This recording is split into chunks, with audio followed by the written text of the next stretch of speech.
2024 সালের এই দিনে কোটা সংস্কার আন্দোলনের প্ল্যাটফর্ম বৈষম্য বিরোধী ছাত্র আন্দোলনের 3 সমন্বয়কারীকে 5 দিন নিখোঁজের পর পাওয়া যায়। রাজধানীর হাতিরঝিলে আসিফ মাহমুদ ও ধানমন্ডিতে আবু বকরকে চোখ বেঁধে ছেড়ে দেওয়া হয়। ওই দিনই ওবায়দুল কাদের দমভক্তি করেন, শেখ হাসিনা ও তার কর্মীরা পালায় না।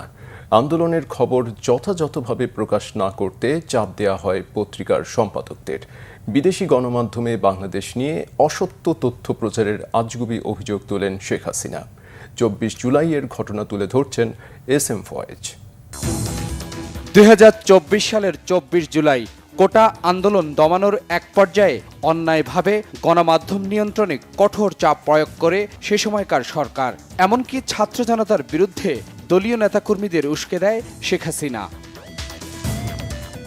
আন্দোলনের খবর যথাযথভাবে প্রকাশ না করতে সম্পাদকদের সংগঠন এডিটর্স গিল্ডের নেতাদের সাথে সেই সময় মত বিনিময় করেন দেশ থেকে পালিয়ে যাওয়া সাবেক প্রধানমন্ত্রী। সমস্ত বাংলাদেশ থেকে শিবির, জামাত এরা কিন্তু ঢুকে আসছে, সাথে সাথে ছাত্র দলেরও ক্যাডাররা কিন্তু সক্রিয় ছিল, কারণ যতগুলি ঘটনা ঘটছে এরাও কিন্তু সম্পৃক্ত। ব্যাপকভাবে প্রচার করতে হবে, জনমতের সৃষ্টি করতে হবে।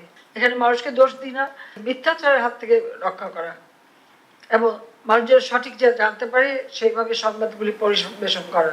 আমরা যেন একসঙ্গে একত্রিতভাবে একটা ঐক্যবদ্ধ ভূমিকা পালন করতে পারি। গান পাউডার দিয়ে পুড়িয়েছে, একদম দেখলে বোঝা যায় প্রত্যেকটা এলাকায়। তাদের পুরো টার্গেট ছিল রাষ্ট্রকে অগোচর প্রমাণ করা। কোমলমতি ছাত্রদের আন্দোলনকে কেবলমাত্র ঢাল হিসাবে ব্যবহার করে এটা মূলত জামাত, শিবির, অন্যান্য ইসলামী জঙ্গি, বিএনপি এবং আমাদের 1/11-এর কুশীলবদের যে ষড়যন্ত্র, সেটা কিন্তু এখন ফুটেজ দেখলেই স্পষ্ট।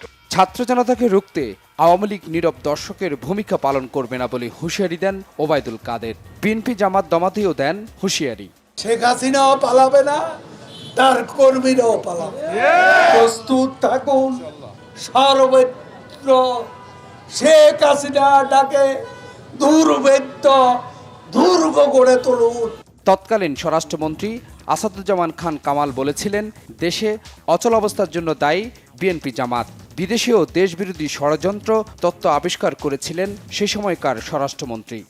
আমাদের পুলিশ ফায়ার ওপেন করার পরে কয়জন ইন্তেকাল করছে আমাদের জানা এই মুহূর্তে আমরা হিসাব দিতে পারবো না, কারণ দুষ্কৃতিকারীরা তাদের বেশিরভাগই মানে ডেড বডি নিয়ে গিয়েছে কিনা তাও আমরা জানি না। অতিকথক সাবেক পররাষ্ট্রমন্ত্রী হাসান মাহমুদ বলেছিলেন, রাষ্ট্রীয় স্থাপনায় নাশকতা এবং ক্ষয়ক্ষতি দেখে বিদেশি কূটনীতিকরা স্তম্ভিত। তারা স্তম্ভিত হয়ে গেছে, আমি নিজে স্তম্ভিত।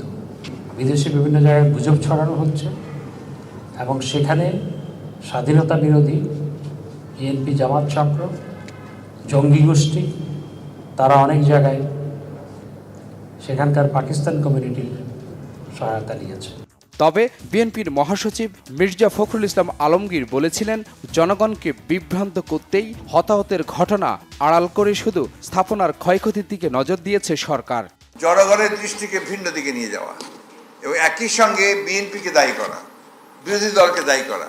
ওকে একটা জিনিস দেখবেন যে যখনই তারা কথা বলছে, তারা কিন্তু ওই কয়েকটা স্থাপনায় আপনার যে আক্রমণ হয়েছে, কিছু ধ্বংস হয়েছে, সেই কথাগুলোই বলছে। এই যে শত শত প্রাণ চলে গেল, সেই ব্যাপারে কিন্তু তারা কোনো কথা বলছে না। তখন ছাত্র জনতার আন্দোলন দমাতে কারফিউ দেয় সরকার। 6 দিন পর কিছুটা শিথিল হলে রাস্তায় বাড়ে মানুষের চাপ, ব্যক্তিগত গাড়ি। এর বিপরীতে ছিল গণপরিবহন সংকট। অনির্দিষ্টকালের জন্য বন্ধ থাকে মেট্রো রেল, সীমিত পরিসরে চলে দূরপাল্লার বাস। তবে আতঙ্কে ছিলেন সাধারণ মানুষ। এস.এম. ফয়েজ, বাংলা ভিশন, ঢাকা।